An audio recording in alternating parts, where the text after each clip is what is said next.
insécurité ci et là, l'Afrique, depuis le début du siècle, avait des taux de croissance qui faisaient pâlir n'importe quelle région du monde. Malgré cette croissance, qui a vu certains pays africains en train de frôler les 2 chiffres de croissance, il était très clair que cette croissance ne s'est pas transformée nécessairement en une amélioration très nette des conditions de vie de nos populations. Pourquoi est-ce que cela a été le cas? Nous avons fait certaines études conjointement avec nos collègues de l'Union africaine et de la Banque africaine de développement, et nous nous sommes rendus compte que la croissance dont a bénéficié le continent était basée principalement sur l'exploitation et l'exportation des produits de base. Et lorsqu'on exploite et exporte des produits peu transformés, on n'a pas l'opportunité de créer suffisamment d'emplois décents. Et si on n'a pas créé ces emplois, les gens n'ont pas reçu des revenus qui leur permettent d'investir dans le social. Lorsque leurs enfants sont malades, ils n'ont pas suffisamment de revenus pour les amener pour les soins de santé. Lorsqu'ils n'ont pas suffisamment de revenus, ils n'ont pas suffisamment de ressources pour investir dans l'éducation de leurs enfants. Voilà pourquoi nous prônons ensemble ce qu'on appelle une transformation structurelle de nos économies. Nous disons que les États africains, bien sûr que nous allons baser nos économies sur l'exploitation de ce que nous avons abondamment sur ce continent. Ce sont les ressources naturelles. Mais il faut que nous nous assurions qu'il y ait une première ou une deuxième transformation qui est faite sur ce continent, de telle sorte que nous allons employer de plus en plus de personnes, de telle sorte que ces personnes vont avoir des revenus, et lorsqu'ils ont des revenus, ils vont les investir dans le social. Nos pays ont aussi signé des accords au niveau régional, au niveau international.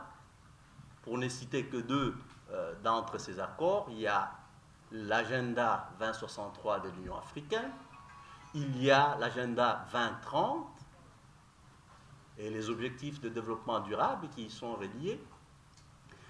Dans tous ces 2 agendas, nous avons une série de cibles que les pays doivent atteindre individuellement, des cibles que les pays doivent atteindre de concert avec les autres pays parce qu'ils sont dans des sous-ensembles régionaux, dans des sous-ensembles sous-régionaux et continentaux. Et pour cela, il nous faut donc, encore une fois, amener nos pays vers cette transformation structurelle. Lorsqu'on regarde la région de l'Afrique de l'Ouest, certes, en 2016, nous allons avoir des taux de croissance qui vont avoisiner les 0% en tant que sous-région. Tout simplement parce que nous avons le géant de cette sous-région, qui est le Nigeria, qui est en récession. Étant donné que le Nigeria représente plus de 75% de l'économie de la sous-région, même si nous avons d'un autre côté généralement les pays de l'UEMOA qui vont en moyenne avoir un taux de croissance aux alentours de 7%, l'ensemble de la sous-région ne va faire que 0,1%. D'où cette question cruciale d'intégration. Il faut qu'on regarde non seulement nos économies prises individuellement, il faut aussi qu'on les regarde dans un ensemble. Comme vous le savez, nous avons des ambitions dans cette sous-région d'avoir une monnaie unique.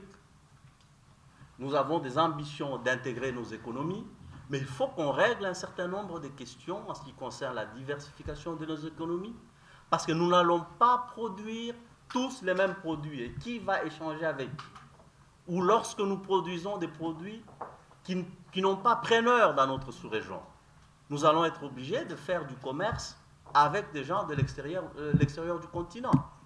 Voilà un peu cette question d'intégration dont on va parler au cours de ces 4 prochains jours est aussi importante.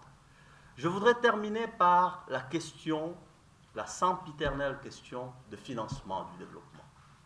Il n'existe nulle part au monde où on a un pays qui s'est développé avec l'aide publique au développement. Et nous sommes heureux de voir que de plus en plus, les investissements directs qui viennent de l'extérieur du continent sont maintenant à peu près du même ordre que l'aide publique au développement.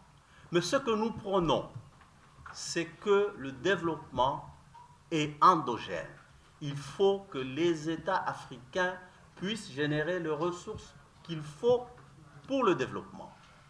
L'aide publique au développement viendra combler le gap possible que nous pouvons avoir lorsque nous voulons aller vers le développement. Non seulement il faut mobiliser les ressources domestiques, mais il faut aussi stopper l'hémorragie. Parce que nous avons démontré, avec une étude sur les flux illicites qui sortent du continent, que c'est en moyenne à peu près 50 milliards de dollars qui quittent ce continent. Et ça, c'est bien plus que ce que nous recevons en aide publique au développement. C'est bien plus que ce que nous recevons en termes d'investissement direct étranger. Donc il va falloir que nous mettions en place, en tant que continent, des mesures qui nous permettraient de stopper cette hémorragie afin que cet argent puisse aller vers le développement.